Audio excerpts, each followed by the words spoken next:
turn my ringer off. I'm leaving my ringer on.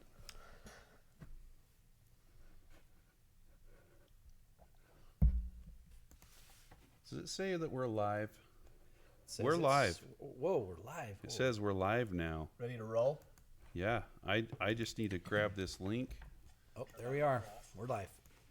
Nice. I'm leaving my ringer on. Well, Delay. the delay is right there. That was a mistake. Now anybody has your number is going to call you. Wait, no. Blow 'em I up. just said my ringer's on. It didn't give my phone number. His number is 911. No, based on my last interaction at a big box store, it was 111-222-3333. Well, welcome We to are here. Shop Talk, episode 6. We thought it would be really good. It's been really disturbing that so many people don't understand the rules. I know. I mean, they blatantly disregard the rules. I don't get it sometimes. It's almost like they don't have the manual. Yeah. So Like- we're going to educate everybody on the rules tonight. What you can and can't do Rules. in fly fishing. It's very strict. Fly fishing and fly tying. Well, yeah. Straightforward and heavily enforced Oh, yeah. People don't realize sometimes. by internet bullies everywhere. Wait, if you're part of the National Guild of Internet Warriors, which I'm a high-ranking member, you need to know these rules. So, anyway, if you haven't figured out by now, this is before we get too far into it, we need to say that most of what we're going to say is tongue-in-cheek. Very much so. Tongue-in-cheek. We are heathens compared to, or in the definitions of a lot of people, in the methods that we use to fish and tie flies. So we might as well just talk about that a little bit. But this is like the first I think this went off without a hitch. No tinkering with audio. I was here 2 hours early or more to make sure. I wanted to beat that 35th episode deadline. Yeah. Wait for So it. Where are the live comments? Because somebody will complain about something. episode. Yeah, tell us there's an alarm clock going off in the background or something. Okay, so let's just dive right into it. I think first things first. Let's talk about the Venerable Mop Fly. The Okay. Mop Fly? So I think, if you don't know, we have a fly tying group on Facebook called Fly Tying with Uncle Cheech, which is awesome because you get to learn about experts out there that you never knew were experts. Yeah. Right? They're like legit experts. And they know the rules. Oh, yeah. Inside and out. Yeah, and so when a mop fly gets posted, people will say, "Hey, that's not a fly," Yep. or They'll talk about how the color's wrong. yeah, How that what shouldn't catch fish. You shouldn't fish them on number one. what does that imitate? It's terrible. What? Same thing that a royal wolf imitates. Nothing. Ooh, Lance Egan comes out Whoa. swinging. Lance, we talked about this. You Sorry. You can't just hit home runs in the first inning. I was going for a grand slam. Oh yeah, we gotta have you stop batting cleanup. But maybe that's a good point though. Like expound on that, Lance. What does Well, that so when mean? you say, what does it imitate? That's a common question we see on Fly Tying with Uncle Cheech, or I see just on Facebook or Instagram comments frequently is, what do, some of the Euro nymphs are another good example. What does that imitate? And imitation is not necessary in most of fly fishing. Right. I mean, what is a prince nymph? Who knows? Oh no, it's the first instar stage of the squala stonefly. Oh, it is. No, but in a free stone stream, in tailwaters, they're the princess Right, nymph, Right. Keep talking. the Batman nymph. Yeah, same. And if you turn it on a jig, those only work on the East Coast. Oh, Copper John? What does that imitate? Well, the Copper John apparently, I was reading the manual earlier, and a Copper John is a dead ringer for a clinger mayfly. Huh. Without the head, tails, gills, or Without wing any of the cases. things that would make it anatomically correct. Sure. And to be clear, Wait. we're not saying anything wrong. There's anything wrong with a Copper John or a Prince. We love all these Right. flies. Our point is that The mop, just like many other flies, is just another Mop fly. fly. Yeah, mop fly, right there. It's just another fly. If you don't like it, don't fish it. But there's no reason not to fish it. It's tied of natural and/or synthetic materials. The mop body is always synthetic. But if you're under the impression that all flies came from heaven, all fly tying materials came from heaven and were like placed on earth, let there be deer hair for, dry flies. No, deer hair is to keep a deer insulated. We No, adapted to it dry was flies. deer hair was put on this earth for articulated trout sliders. Oh, for articulated trout sliders. Okay. I think we know this. No, and that's a good point, because a lot of people don't realize that if you take a mop body and you take it apart, it's just a piece of chenille. Yeah, more or less. So if you took a piece of chenille and you twisted it up enough so it starts twisting on or furling on itself, that's what a mop body is. Right. My point, I guess, in a mop fly is that if you're going to argue that that shouldn't be a fly, then neither should anything else that uses synthetic materials. So throw out a copper john, Yeah. Chernobyl ants, throw out a brassy, chimeras. anything with foam, right? Anything tied by Curtis. I mean, well, you tie some I know. natural materials. And the other thing I that catch a lot of flack for that. people think like the mop fly is this magical thing that you just throw in and it's basically like power bait. Fish won't eat it unless you present it properly, Right.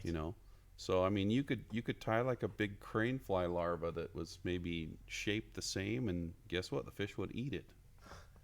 There was a Wall Street Journal article that covered the mop fly. I got interviewed for it. Legitimately, if you get bored, Google Wall Street Journal Hey Curtis, mop fly. you ever been interviewed by the Wall Street Journal? I have not. Yeah. Oh, do you have a hashtag on Instagram? That's Curtis Fry right there. Not yet. Not yet. Okay. All right. can Wall start Street that. Journal. Yeah. Wall Street Journal. The guy that interviewed me, I could not, for the life of me, convince him that a mop was no more effective than anything else. He was totally convinced that you just throw the mop in the river and the fish just naturally gravitate to it. Like you didn't have to drift it naturally. You didn't have to cast it in the right place. You just throw it in the river and the nearest fish just swim over to it and eat it. Didn't have to soak it in sardine juice. That would help. But even then, they're not going to swim from very far away to eat it. Yeah. So anyway, It's so not magic. Sometimes it works. Sometimes it doesn't. The mop. so and you hear another fly that's along those lines is fishing egg flies. And we don't condone fishing on reds. Obviously, leave the fish alone while they're doing their thing. But eggs are a viable food source. And an educated angler can go and fish egg patterns because it's a natural food source in the water. Correct. I think it's important with eggs to point out that eggs that are in the drift are going to be eaten by a trout, and they're not viable to become next year's generation. Yeah, it's The not eggs like- in the yeah. gravel could be. It's not like that egg is going to move from its natural red, go get hung up in the weeds somewhere 500 yards downstream, and all of a sudden turn into a fish. It doesn't work that way. And again, we're not saying you have to fish eggs. We're just saying it makes sense in some situations to fish not on the reds, but downstream of the reds where fish are taking eggs in a pool, for instance. Well, the way I look at it too is if you're fishing, okay, so an egg, let's just say it's tied with yarn, and it's just that's it in thread, and you trim it up and it looks like an egg. That's what you do your mayfly nymphs with Well, too. yeah, But at what point do you quantify where that would end and a hot spot begins? I mean, so I could have a fly that's half pheasant tail and then has a lot of wool tied in a little ball on the front. Maybe it may imitate a small egg. So do you not fish that? And so then is it 50-50 or are you going 25-75? Yeah. So if you're really into that level of, well, I'm not going to fish this because of ABC. Okay, so maybe it's not imitating an egg.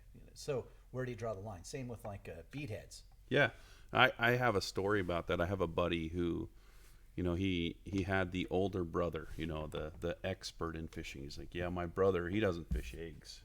He will not do it. I said, well, I know that he fishes during the spawn quite a bit. I mean, what's he using? He's like, oh, he uses a pink hare's ear.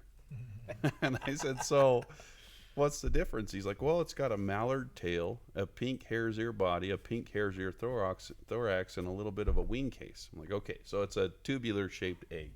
Has he noticed that it works exactly the same whether it has the tail and wing case or not? No, it's got Lance. We talked about this. It's in the manual. My bad. You have to have a wing case on your flies. I don't read so good. I know you don't. You're from Can't Vernal. read good. No, that's you. I'm not from Vernal. So let's talk. Curtis, you mentioned bead heads too. I mean, that's if you go far enough back. You know, if you're in the when did bead heads start becoming a thing? Late 90s, 80s? Oh, I think the 80s. Yeah. Yeah. But you had these guys that were all up in arms of people were putting a bead head on their fly, almost akin to the mop now. Yeah, for sure. With anything material-wise that we're putting on a hook, and a hook in and of itself is forged, it's made, and it's not, doesn't come off a deer. You don't just go up to a deer. I don't know. Oh. Michaels makes all of his hooks out of 100% whale bone. Whalebone. Yeah. So I guess if you're forging your It hooks has to out be of natural. whalebone, then okay, I'll let you make that argument. But the hook in and of itself is made of metal. So I mean, when you get people that make comments about, or they get worried about natural materials or not. So okay, then where do you draw the line? So do you fish bead heads? Because No, that's not natural. Or then no. or do all your mayfly nymphs only have 3 legs per side? right. Because wait, I have fish in a creek. It's a spring creek, and my fish will not eat that fly. Hey, tell us the story about where were you fishing back east where the Frenchie killed it or something? Where somebody was saying that I think you told me a story where you were fishing and they gave you all this info that you had to match the hatch and all this stuff that the Euro style wouldn't work. Maybe I'm making that I up. think you're making that one up. I don't All right. recognize Well, that Lance story. told me one time. One time, maybe I'll remember it later. But I it was going to happened. say on the note of the hook, I mean, if you're only using natural materials, make sure your thread's not nylon too, because that would be damaging to your fly. burn. Yeah. Nylon thread. Can't use that. Yeah, that's the thing that I think really gets me the most when people start to make these rules is that if you're going to make rules, you have to somehow draw a line. And then I don't see how you draw a line synthetic versus natural with any synthetic material. So if you're not going to fish an egg because of the shape or the material that it's made of, then kind of graduate that down to something else. And why wouldn't you fish other things that are similar? You know what I've found in fly fishing? If you find these guys that have hard and fast rules, if you fish with them or hang out with them long enough, or just watch what they post on social media, they're hypocrites. They always are They'll come doing around. exactly what they say you shouldn't do. If you're living by the rule book, then most likely you're breaking the rules Yeah, exactly. because there is no rule book. There's no such thing. What about What about eggs in Alaska? See, that's different. You're not even fishing for spawning fish. You're using eggs from the salmon, but catching trout. No, you No? can't do it. No, Can't do it. no. Okay. Section 84, Part 3, I You believe. better look that up in your scriptures No, right no, there. I, want to hear you read this. Okay, so it says, "Let it be known Here we go. that heretofore on this day of the 6th of February 2019, you shall not fish egg patterns or any pattern that heretofore shall look like an egg." We are actually narrating an entire book, audio book, with Cheech doing Minister Yeah, Cheech. the excited Voice. Southerner. And it's going to be a book released where we go through the 2040 rules. All the Flash. sentences end with, "And you shall be struck down and burned and scourged until you repent of your ways." I do declare. I do. Amen. Hallelujah. Okay, all right. Okay, what we Wait, we I haven't- say let's switch to those voices for the whole rest of the podcast. I want to hear Lance do it. I'm not doing that. I have it dialed. Yeah, that would be like switching to Spanish right now. Así vamos. Vamos, pues. Okay. There was another rule that was broken over the interwebs when somebody caught a fish that didn't match any hatch, and that's kind of the same thing. Caught a fish on a fly. That On a didn't fly, match your yeah, hatch? on a fly that did not match the hatch that was going on. Therefore, it was like fishing a lure. That fish didn't count. Nope, didn't count. Most of mine don't count then, because I mostly fish attractor patterns. There you have it, people. He fishes a lure. Yep. You heard him. It's called What? the red dart. Yep, It's a lure. It is a lure. red dart. In fact, yeah. in the UK, they mostly call lake flies. They don't call them buggers. They call them lures. Lures. Right? They're not literally like a hard lure. There's fly fishing with them, but that's what they call that type of fly. Bright, flashy fly would be considered a lure. That's another thing is people get so hung up on words, right? I'm going fly fishing. It's like, who cares? Just go fish. That's a lure, not a fly. Like, yeah, all flies are lures. The I very am sense of the catching word. fish. Yeah. I don't fish bobbers. They are strike indicators. Like, well, who cares? They'll make you catch fewer fish regardless what you call them. You're- But, what's a lure and what's a fly? A lure is something that you cast with just the weight of said lure, I would argue. With no fly line, just a straight monofilament line, spinning or casting rod, or something you would troll. Yeah. So I challenge somebody to put on their Facebook feed and ask that question. What's a lure and what's a fly? And see how it blows up. Like, it does blow up. I've seen it. Seen it before. Ooh, look at Curtis. Yeah, work. let's we'll bring this up on our. Ooh, no, Pistol Pete. that one's, That's straddling the line. that's Yeah, gonna let's- trigger people. Let's bring this up here. I've caught quite a few fish on a Pistol Pete. I haven't fished one in a long time, but I used to catch decent numbers of fish on those if you just troll around or kick backwards in a flow tuber pontoon boat. They work pretty well. Yeah, if you don't know what a pistol Pete is, it's an abomination. It's not a great image. Let's see. It's if we can basically get a woolly bugger, a woolly worm with a propeller blade on the front. Yeah. So hybrid between some sort of spinner and a woolly bugger, right? Yeah, and that's just the thing is what you have to ask yourself when you do this kind of stuff is, are you having fun doing it? If you're throwing a little micro Rapala on an 8-weight, which I think is a terrible way to fish a micro Rapala, but you're still catching fish and you're having fun, More then power to you. yeah, more power to you. Yeah. We have a tendency as fly fishers to identify as fly fishers, and that's all we do. That's all we can do. And everybody gets to make that decision. Personally, I like to ice fish. I also own a whole bunch of bass tackle. I know you guys would never stoop to that level. No, I do not have a bunch of yeah. Nope. bait casters in I my know basement. you don't. You don't have bait casters in your basement either. I didn't fill up half the bass boat storage with bait casters to the point where Curtis says, well, Where my where rods do go. I put mine? Yeah, I just think a lot of the best anglers I know are well-rounded because there are lessons to be learned from all of those disciplines, whether you're targeting fish through the ice, targeting fish in open water, chasing different species, learning about, learning how a different crankbait or jerkbait runs through the water could help you, just the motion and the depth that it achieves could help you break down some streamer designs. There's all kinds of cool things you can learn from different disciplines. Oh Dude, yeah. I went hard into the bass industry about 10 years ago, or into the bass fishing, and fished lures like crazy. And I still do. I still love it. It's really, really fun. But I have some pretty cool streamer designs, in my opinion. You're not biased, but Biased, yeah, absolutely. But a lot of those are based on heathen fishing. in fact, some of the colors might even be borrowed, shall Borrowed? we say? Sexy shad? Sexy shad. If you guys don't know what sexy shad is, number one, make sure your mom's not looking over your shoulder because the Google search might pull other things up. Shad? Maybe, I guess. California 420. Well, I'm thinking the people in Alabama are going to spell shad Chad. Ah. You know what I'm saying? Maybe put in Lucky Craft sexy shad. Would that be okay? Yeah, or the Strike King sexy shad. One of those. Yeah. Strike King, that's right. What's the other one that's the Lucky Craft color? Chartreuse shad, that's the one. I'm Chartreuse thinking of. shad or Chartreuse shad. Ghost Minnow is also Ghost a good Minnow one. is a good one. Laser Rainbow. What are you Yeah. guys talking about? Lucky Crafts. Wait, we shall not discuss the heathen ways of the fishing with a spinning rod. Yep.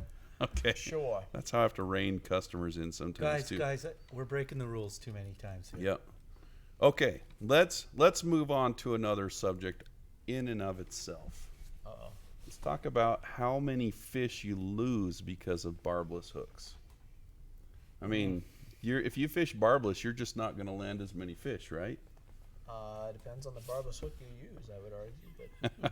But no, I don't think you can't make a blanket statement like that. Definitely not. I would argue that some of the competition style barbless hooks, not all of them, some of them, retain fish better than a barbed hook. If you think about the way that a hook penetrates, if you have a barb on there, there's a ramp that you have to get past to get over the barb. And a barbless hook doesn't have that ramp, so it's much easier to get good penetration with a barbless hook. And with proper fighting techniques and a solid hook, I think you actually land more fish. I totally agree. In fact, I tie still a lot with barbed hooks because the styles aren't quite available yet in barbless, and I always pinch the barb now. And that's just it, is you're poking a hole in that fish's mouth that has to be twice the diameter as the wire of the hook if you're poking a barb through it. So you're not going to be able to put a lot of pressure, or you're going to have to put a lot more pressure to hook them. Yeah, when I first was exposed to barbless hooks, I was a little leery because I was just worried that I would lose all these fish. And when I started transitioning over, and for me again, it wasn't so much a good, like I'm trying to be nice to the fish kind of thing. It was more hook style was a big driver because I liked some of the hook styles they had, the competition style. Also, when you take people out or if you're guiding, it tends to be easier to get a barbless hook out of somebody's skin or clothing. And so that was also a driver. But really for me, I have not found zero difference on fish that I lose. Real quick, somebody's saying Lance's volume is low. My volume is low. We're it would be on this thing. rookies. Or maybe it's the orientation of this bad boy right here. Push that closer to, yeah.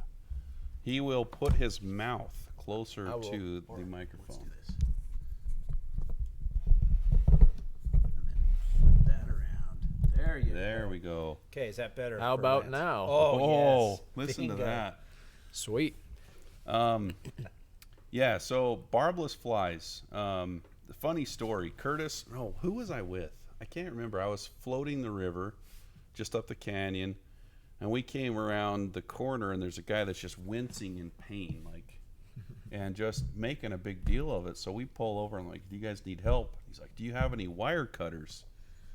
Because guy had like a size 14 prince nymph just in his thumb. Oh. And, that sucks.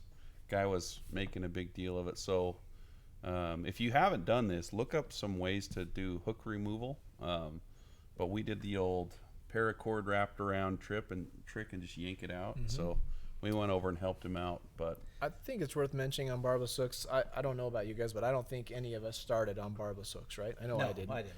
For me, I made the transition to purely barbless for competition purposes, and then once I got used to them and figured out how well they held fish, then now I use them in all of my fishing. But I think it's worth mentioning that if you don't use them now, I think that's almost becoming, with the availability of barbless hooks now, that's almost becoming part of an evolution of an angler. As you get more comfortable with catching fish, hooking fish, releasing fish, number one, it's better for the fish to have a barbless hook. Releasing a fish with a barbed hook can take 2 or 3 times as long. A barbless hook slides right out. That's a good point, is the timing on that, where you've had times, I mean, I don't typically bring my hemostats out immediately to take.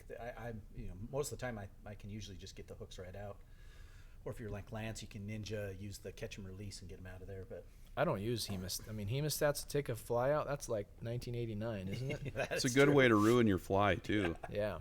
One old Randy in Colorado says even on size 20 to 26 flies, and I'd say absolutely. We did the bunny midge video. If you haven't checked it out, we tied a proportionate midge adult / emerger type thing on a size 30, and that size 30 is barbless, and that hook is a fish catching machine. A lot of times, if you're not landing fish on small hooks, it's your rod setup, your tippet setup, the way you're fighting them. But yeah, I mean, I haven't had any issues with barbless. Well, I won't say I haven't had any issues. It's just not appreciable. You wouldn't be able to go and say, oh No. yeah, I increased my fish loss ratio or something. Right. Yeah, and that's another thing. When you're buying hooks, look at how big the barbs are. Because if you look at like a Daiichi or a Tiemco, they're micro barbs. Yeah. So you're going to catch a lot more fish. But if you're buying some of these, offshoot brands, some of the less expensive hooks, you're going to see a barb that just looks like it's, I don't know. What's a good analogy? I don't know. I'm going to think of something Okay. because it's disturbing. Yeah, I would agree. Take a look at the barb size for some of those other, the off-brand is where we're not going to name names, but we know a few brands that we look at the barbs and just, oh man, you'd just as well fish a size, 3 sizes bigger of a hook. Yeah. The size of the barb that it corresponds to. That has to penetrate the mouth on the fish. Yeah. Also think about using 5 or 6x tippet with one of those big Yeah. old barbs. Yes, very much so. Wire thickness. We're getting off on tangents here, but I am anyway. No, but that's wire that is on thickness tangent. is another thing to consider when you talk about the penetration of a hook. If you're fishing a crazy heavy, jig style hook or something like that for a streamer, a big streamer, and you're missing a lot of fish, consider the fact that the fish might only weigh a pound or 2 or 3, and you've got a hook diameter that's so thick that you just can't get the hook penetrated well on those fish. They'll eat it, but then they either come loose real quick or you never hook them at all. Consider it's probably not a barbless hook that's your problem. It's probably your wire diameter. Yeah. Well, you guys say this is off tangent, but I actually read the sections on that in the manual. Oh, That's you did? there. Yeah, Yeah. And it's pretty much on par, except for only half of what Lance says is in there. Oh. So, Okay. all right. So we've covered a lot about flies. Let's go into this one now. I think this one's it's the funniest. It's the funniest argument I see on the interwebs, especially. If you tie nice flies, you're tying flies to catch fishermen, not fish. Well, in some cases that would be true, right? Some people are trying to catch fishermen. Right. But I don't think just because you tie nice flies that's the end goal. Some people tie nice flies because they've been tying for 30 or 40 years and they have a lot of practice. Yeah, I mean, that's the thing that I don't know why, and this is mostly just because of social media, but also, people come in the shop or make comments to you. And I think most of the time they're not necessarily saying your flies suck or anything, but that comment usually is a kind of a deflection to say, well, I don't tie like that, so therefore anybody who doesn't tie like me is the worst. Yeah. So, but at the end of the day, if I want to tie a fly, like the example I use is when I used to tie beadhead bar mergers. Hey, turn yours up a little bit too. They're saying. Sorry. Is that better? Yeah. Okay. Let's see here. Okay. Yeah, I can hear myself better now. Wow, these things are really directional. Yeah, so the beadhead bar merger is a good example. When I was in college, I worked in a fly shop, and I actually would trade the shop for beadhead bar mergers.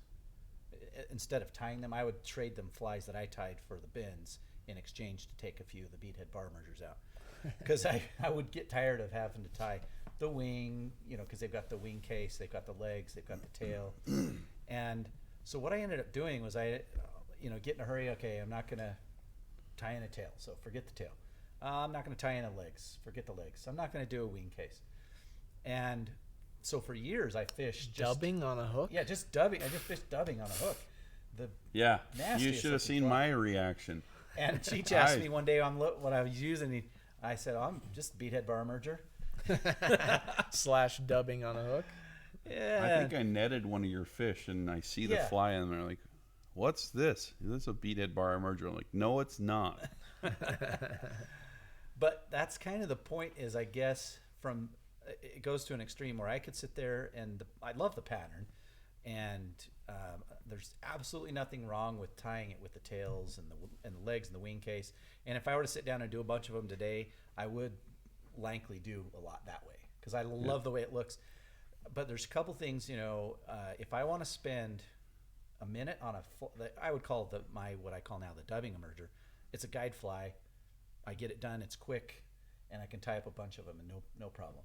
But if I want to sit down and tie, because for me tying is a lot of things. It's not just about getting something that'll catch fish or a fisherman. Now I may take 3, 4, 5 minutes and tie it like I want it. Who cares? Right. Yeah, and that's one of the things about that whole deal is it's okay if you're not tying perfect flies. There's no need to tie perfect flies. It's just that when you start commenting, when somebody posts an immaculate fly or you see a bunch of immaculate flies in their fly box, don't say, oh, you're just trying to catch fishermen, Yeah. Tim on here makes a good point. He just put art, which some people consider fly tying a form of art, and it certainly is. Yeah. So there are people who tie flies that don't even fish. They just tie them because it's art to them. So you can't. It's one of those. This all comes around in every one of these things we're talking about. You just can't make these generalizations. Well, if you tie a good fly, then you're just tying for fishermen. No, you're tying good fly because you like it, because you enjoy fly tying. Some people don't fish with their flies. They just like to tie a fly. Other people want to wrap dubbing and a bead on a hook and go catch fish. Call it good. And whatever makes people happy is good. Don't worry about it. If you're doing what you like, perfect. You're set. Yeah, and I think that brings up the larger overarching kind of point we're trying to make here. And a lot of this again is tongue in cheek, but why you got to dump on people? I think there's just a huge lack of, especially with social media. Yeah, it's good and bad. It cuts both ways, but I mean, we're in this kind of it's community together. If somebody ties just the crappiest looking flies, great. Give them a pat on the back, and if they're asking for criticism, then you may give it. But don't dump on people. That's the funny thing is I have super ninja skills as an admin on Facebook, right? No. So whenever I see that, my immediate reaction is I'm going to go to that guy's profile and look up his flies. And I'm going to look up his flies, and they look like they were tied left-handed by a monkey. A blind monkey. And I very rarely have I had to missing take fingers. a screenshot. Yeah. No offense to you left-handed tires out there, even though Curtis is left-handed, we forced him to tie right-handed or he couldn't eat dinner. But you'll see that these guys making these comments just have no fly tying ability at all. So, then you boil down to, why take time if it's a purely fish catching thing. Why not just put a wad of cheese or a night crawler on a hook and dead drift it through the hole? Yeah, exactly. So if you're catching or if you're tying flies to just catch fish, why not just stick some cheese on there? I mean, it's kind of the same thing with the synthetic versus natural argument. You have to draw the line somewhere. So if you or just wrap thread on the hook, now let's just do cheese. Let's just do cheese. We're not doing thread. For heck, yeah. That with the thread. You have to put a fly in a fancy fly holding device. I hear you. Yeah. So anyway, that's kind of a rule. We didn't cover the San Juan worm rule, the squirmy wormy rule. Ooh, Oh yeah, that is a good one. let's talk about that. You one. have to go down that road, don't you? Don't fish them. They're not flies. They're earthworms. They're earthworms. Yeah. They're not annelids. They're not aquatic No. worms. Couldn't possibly be that. I've never seen a worm, willingly crawl out of the dirt and say, I'm going to go swim because I am an aquatic worm now. It's not how it works, Lance. Well, some of them play water polo. Well, and they get you're also- intercepted by trout in the meantime. You're also the dude that thinks sow bugs crawl onto the snow to hatch. No, I don't think they do. I've seen them crawl in the snow. I don't know why they do it. Yeah, No, but talk about like the non-hatching stuff. That's a good point. So I think there are those that say I won't fish the San Juan worm because it's too much like bait fishing. And so to that I say, okay, so you can't fish scuds or sow bugs because by your logic you're not fishing anything that doesn't hatch, right? Yeah. An aquatic worm is in the river all the time. They are always there. It's not limited to just when rain or snow melt floods the river and you get earthworms in there, which trout will eat an earthworm too. But they will eat an aquatic worm, and that's what you're imitating. So it's silly to me to hear people say, I won't fish a San Juan worm or a squirming wormy because it's too much like bait fishing. It just doesn't make any sense. No. If you're saying that, it's because you don't understand what's going on. So go home, read the book. What's the manual's name again? It's just called the Fly Fishing Manual. Fly Fishing Manual. Go home and read. There's no real book. Don't go looking for it on Amazon. Lance, you always spill the beans. We want people Sorry. to search. Go for waste it. your time on Amazon. I don't know. But a San Juan worm is a good fly. It works. It has its time and place. Do you need to fish it all the time? No, but there are places where that's a really effective pattern. Yeah. Well, and that's there's tons of them in there in some rivers, and then also lakes. So if you're not going to fish a San Juan worm, would you fish A leech? a leech, or would you fish like A chimera? bloodworm? No. Or chimera? Hell no. Well, a bloodworm's okay because it hatches, Curtis. Oh, that's true. Oh, That's yeah. true. Yeah, But that doesn't count. It's a wormy looking Oh, thing. that's true. I see where you're coming from. I remember long time ago when I was just starting to get into nymphing. We were having a pretty rough day, a buddy of mine and I, and we were kind of going through, and he finally hooked a fish on like a sow bug, and when he landed it, it had so many aquatic worms just snarled in its teeth. And I just so happened to have some worm brown chenille San Juan worms with like the cream band in between it, and we caught fish all day long. Cool. Just out of that one hole. So, you know, it's crazy. I had never really seen that before, and it looked just like a San Juan worm. Well, and the same thing. When I was I was probably in college, and I had started tying, and I was tying up some hare's ears, and they were pretty gnarly, but just like on a size 10 or 12 hook, pretty big. And I was fishing up the canyon here, and not catching anything, and just, I guess, on a lark, you know, because at the time you had to fish size 22 or you weren't going to catch anything. So I popped this hare's ear on and immediately hooked up, and I got a couple more, and for me it was curiosity. I'm like, I know what they're eating this fly. I don't know why. So I pumped the throat on one, and it was full of sow bugs. I'd never even seen a sow bug. I had no idea what they were. So I took some home, and I actually tied up a bunch of flies that looked like them, not knowing. And then I kind of figured it out and learned that it doesn't hatch. It's in the water the whole time, just like any sort of aquatic worm. No difference. It's different species, but the approach, it's nymphed, same thing. So Here's another one for you. Why is it okay, or why is it not okay to fish an egg, but it's okay to fish a streamer that imitates a trout fry? Oh, burn. Yeah, it's just another stage. in the Juvenile life. trout.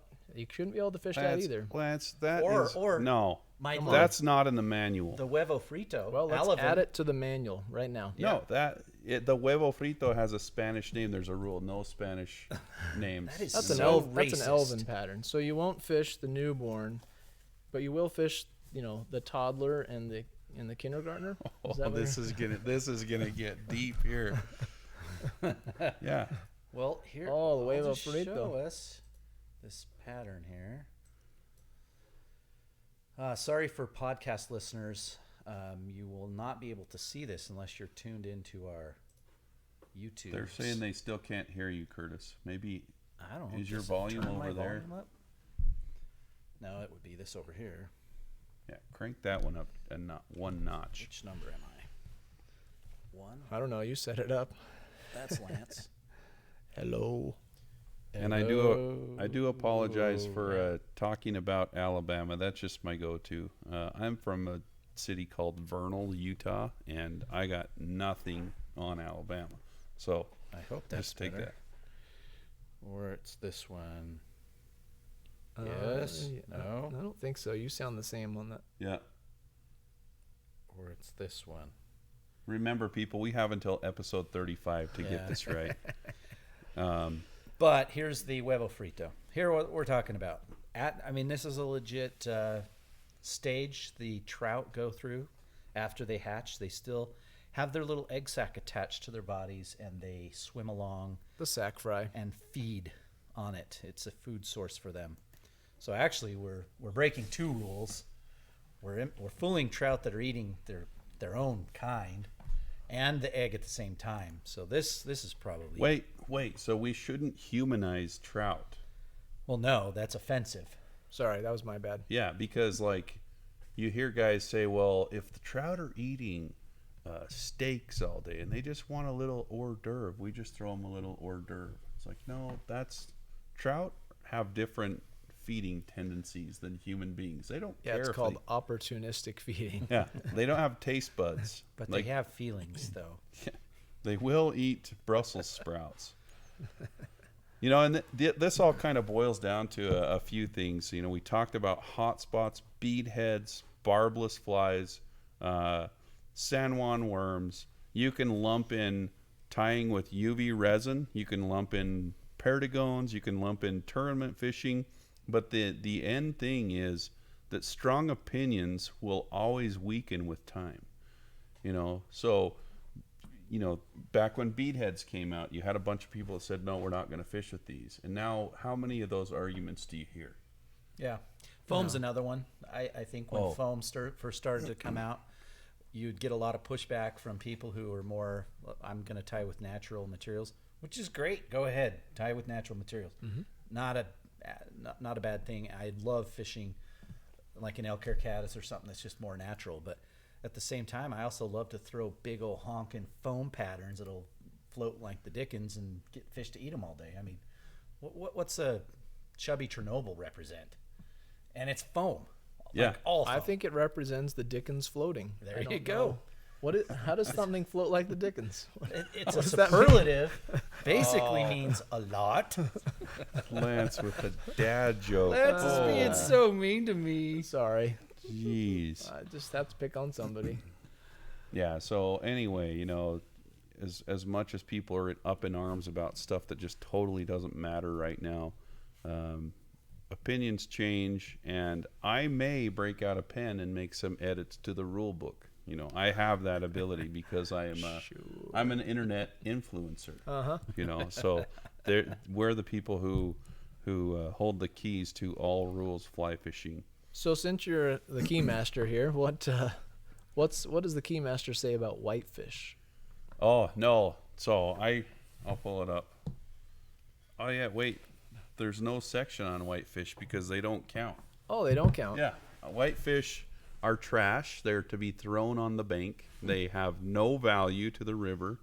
They don't have spots. Number one, my daughter can't identify what a whitefish is because I didn't teach her that.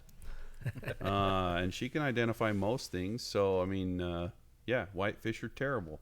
They're terrible. What sayest thou, Mr. Dickens? I'd say the same thing. One of the guys on YouTube mentioned these are things like people complained about 20 years ago. Yeah, that's absolutely true. They do complain about it now, believe me.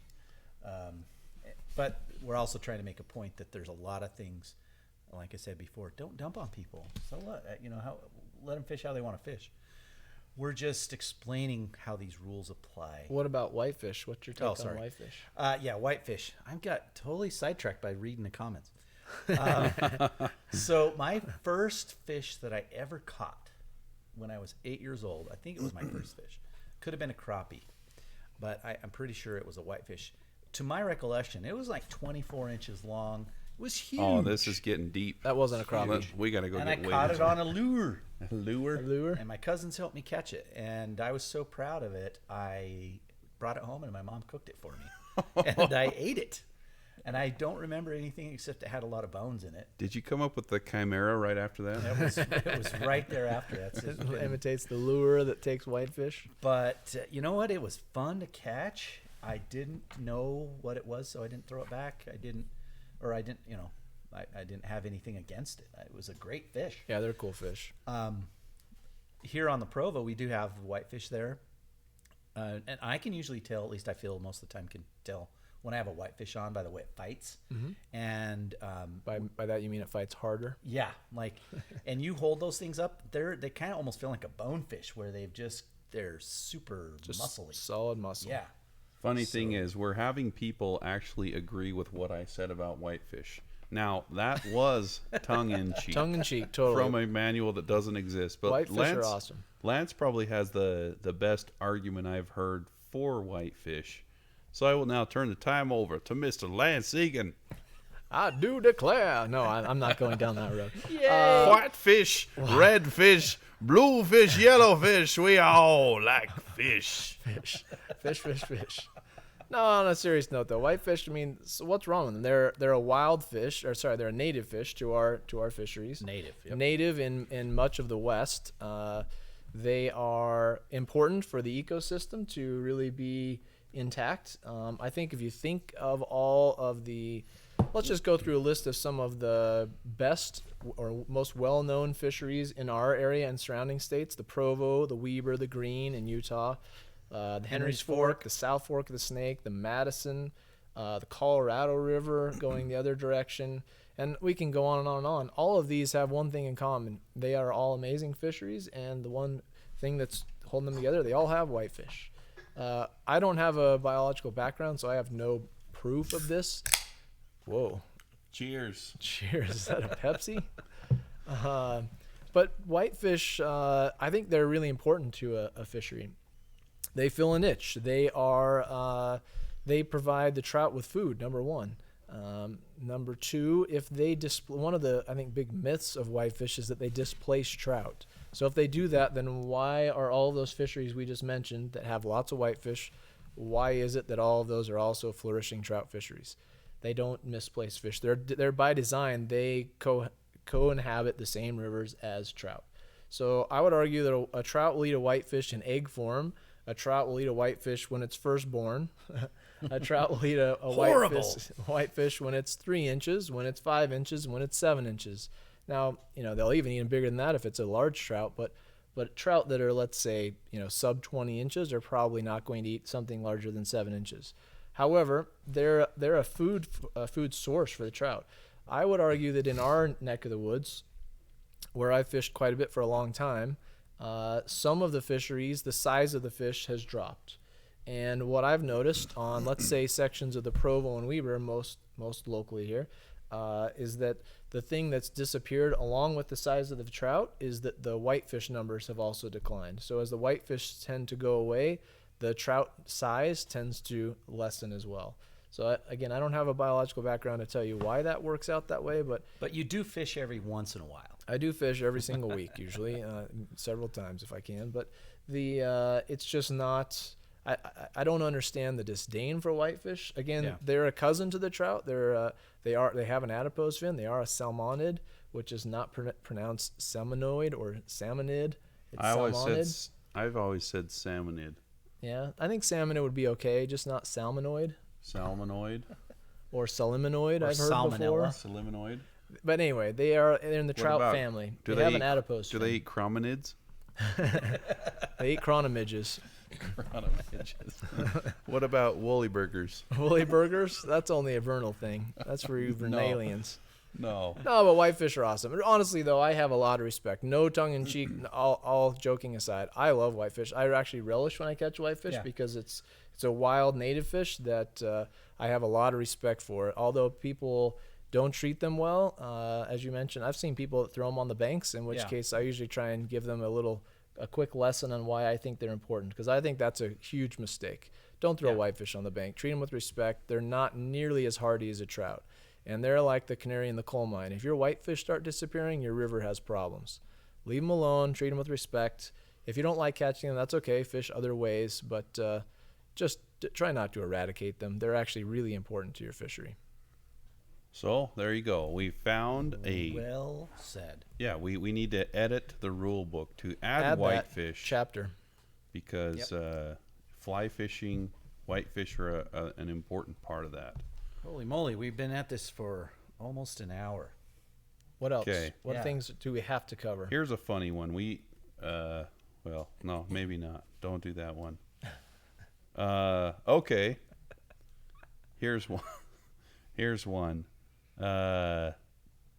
When you fish a crowded water, or a water that is pressured, you have your 3 or 4 holes you like to fish, and if somebody's fishing that stretch of the river, go home. You just jump right in with them, because it's your hole. You fish there. You're the only one who knows. For 20 years you fish there. You own that hole. No fish anywhere else, so. Or you angrily stand 10 feet behind them, dangerously in range of a backcast, waiting for them to leave. So that is part of the rule, right?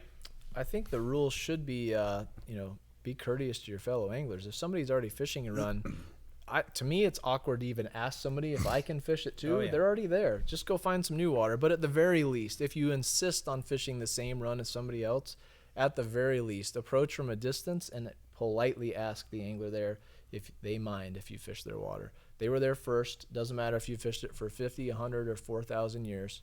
You weren't first there today. So here's something like if you're having to fish the same 3 holes for 20 years in order to catch fish, chances are you need to expand your horizons and learn some more techniques. So I learned this lesson from Mickey Anderson, who works at Fish Tech, one of our good buddies. When I was working there, in the middle of the summer, he said, I don't go fish until 1 p.m. It's like, because that's when people are going to be leaving, or they're going to show up at 6 to fish the caddis. So I'm going to have 5 hours to fish, and then I focus on the fast water. I'm going to focus on the fast water with big flies. And I'm thinking, okay, he's messing with me because I shot him in the eye with a rubber band the other week. That really happened. We got to tell that story one time. But so I went and tried it. I did exactly what he said, and sure enough, man, I caught that day, I think, 2 fish at the same time twice. I had 2 doubles. Nice. Fishing a big golden stone and a big old worm. Size 24s. Yes.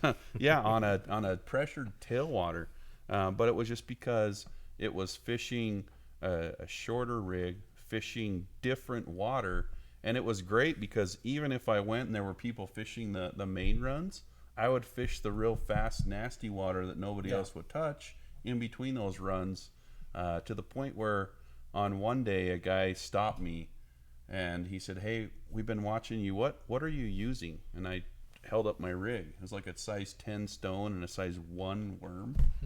And they're like, the guy literally said this. He's like, "I fish here twice a week.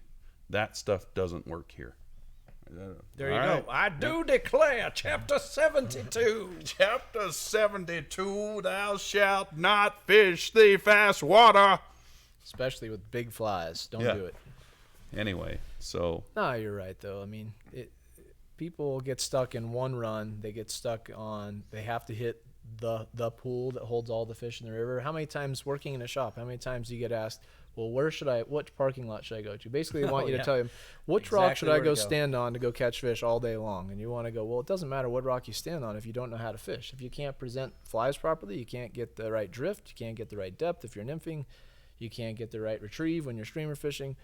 All those things make a way bigger difference than which rock you stand on. And not to mention the fact that who wants to stand on one rock all day? Move, cover some water. It'll benefit you. If you learn to fish more than one pool, it'll be really good for your future angling. The funny thing about that, I would say some of my better days on the Provo here, which is a fairly highly pressured river here up the canyon, is when days I've gotten there and it's been just super crowded and I've had to just walk and go fish water that I had never fished before because I don't want to stand in somebody's run. Those are some of the better days I've had because I found fish in places that I had never fished before, and maybe fish that were doing things that I hadn't been used to in some of those standard spots I'd fished.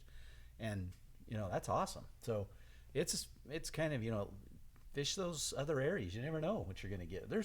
And if it's a river like some of that we have here locally and everywhere else, you'll find that have good trout in them. There's fish all over the place. I mean, they're not all holding in one section. No, very rarely. I tease when I'm guiding a lot. One of the comments I get at the end of the day when we're guiding is that my clients mention that we spent more of the day fishing in water that they would have walked by than we did in the water they would have fished.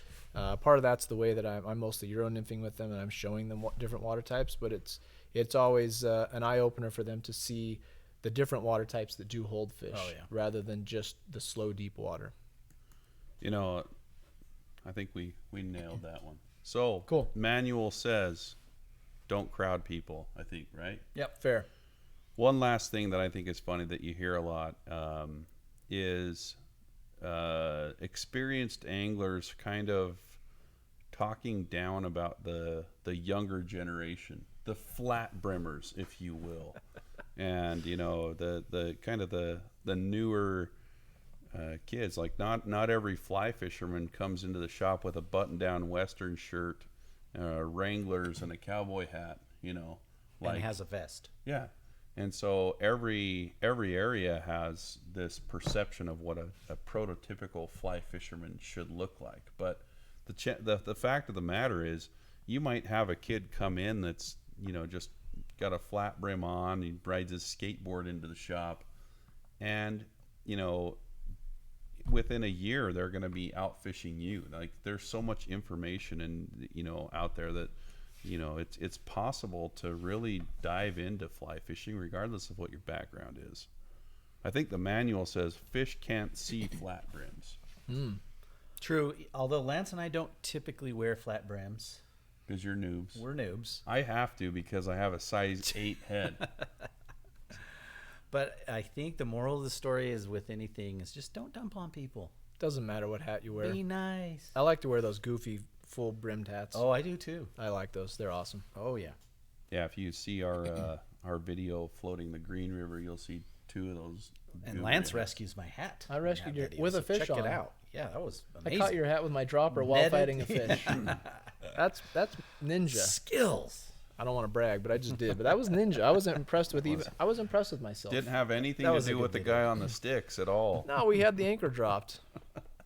Yeah, I think so. All right, so here's what, to sum this up. Number 1, no, this is not live. Okay, this was recorded previously.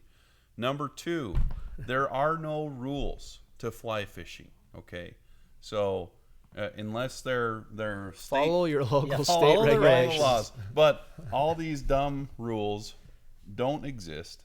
There's no manual. The Facebook rules. Gone. Whoa, easy. I have rules. The FAQ on fly tying That's with Uncle in your group, not for fly fishing. Right. No, that is fly fishing. It's fly tying with Uncle Cheech. Oh yeah. There's a bunch of guys on there that don't do anything but tie flies. We all know it. Right. Anyway, That's true. But we digress.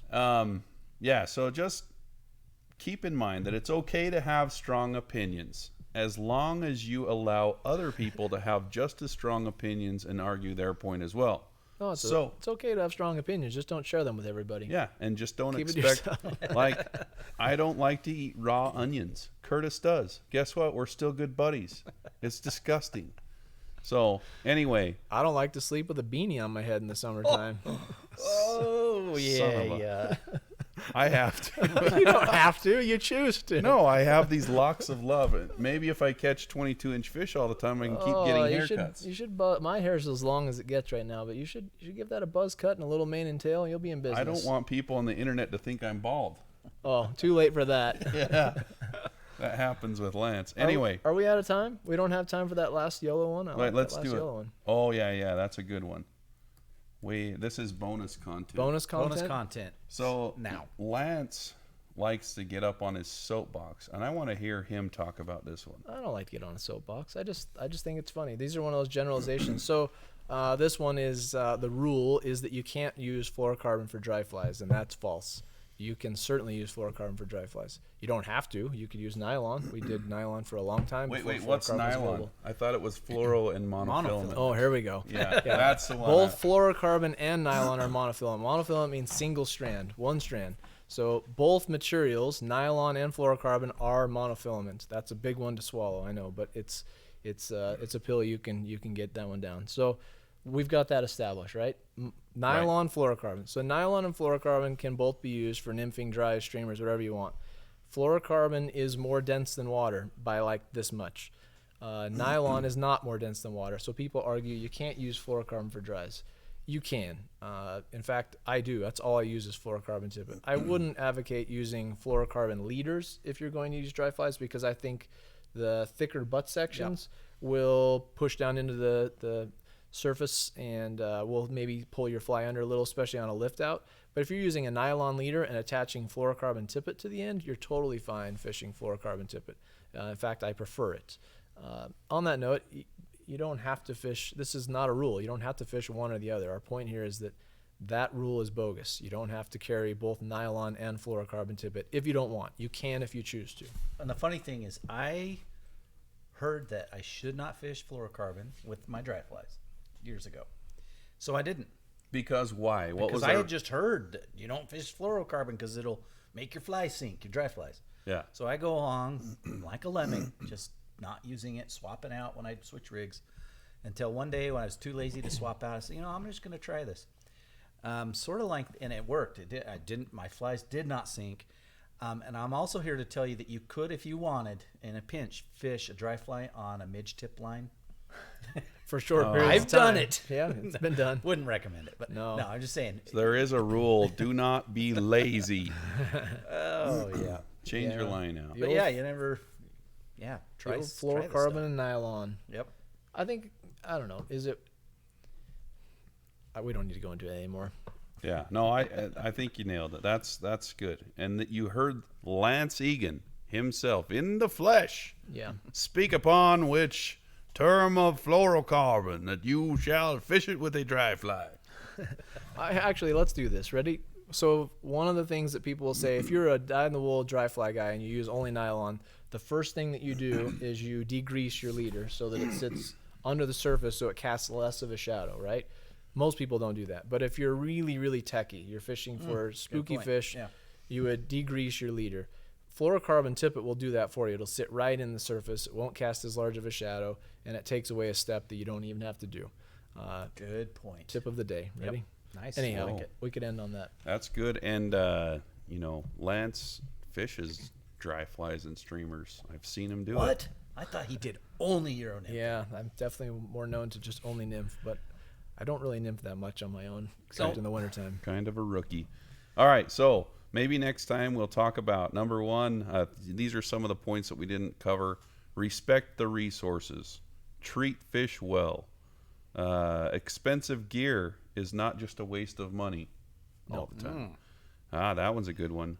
Bananas in the boat. Oh, I love bananas in the boat. They're delicious. Yeah, see, They- this is, They help you not to get cramps when you're kicking in a kick boat or oh low my boat. gosh. Yeah. You need- It's for your health. Hashtag cowboy up, Curtis. Jeez. And They help I me think not get hungry. I don't know about cramps. that's but- about it. Think a banana does anything to my hunger? You don't Jeez. eat bananas. You just eat pork rinds and Too many carbs. whatever else Yeah. is keto friendly. I don't know. Do you eat bananas? I hate bananas. Yeah, I wouldn't There's a think you eat story with certain stomach virus in Argentina with forced eating of bananas that resulted in a very unfortunate experience that was far away from a bathroom. Oh. And on the next podcast, Yes, Adventures in Argentina with Curtis and Cheech and Lance Egan. All right, so we the other thing is, if you're listening to this, make sure that you subscribe to our channel. I know that a lot of people watch our videos and they're not necessarily subscribed. Subscribe, that helps us out, and it also lets you know when we do new stuff. Smash the bell, give us a thumbs up or a thumbs down, whatever you want. We like the thumbs ups, and then comment if you have any questions, concerns, jokes, any of that kind of stuff. ditto. Okay. You know, Boom. Peace out. strong Until work. next time.